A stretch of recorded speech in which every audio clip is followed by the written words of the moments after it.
तुमच्या हातात तिजोरीच्या चाव्या असल्या तरी त्या तिजोरीचा मालक आमच्याकडे आहे। कोल्हापूरच्या मुरगुडमध्ये प्रचार सभेत चंद्रकांत दादा पाटील यांनी हे वक्तव्य केले। तिजोरीचा मालक आपल्याकडे असल्यामुळे विकासाची काळजी करू नका, चंद्रकांत पाटील यांनी हे वक्तव्य केले।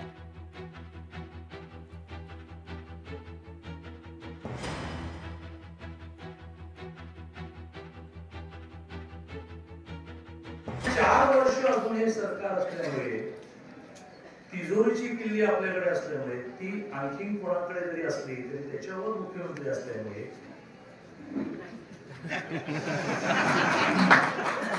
कारण समोरची उमेदवार म्हणणार तिजोरीची किल्ली आमच्या हातात आहे, पण तिजोरीचा मालक आमच्याकडे आहे।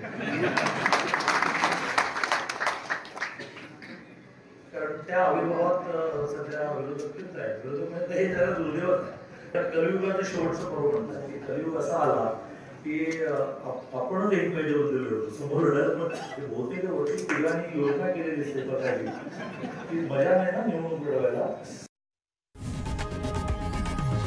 लोकशाही मराठी ऐका, पहा, जागरूक रहा।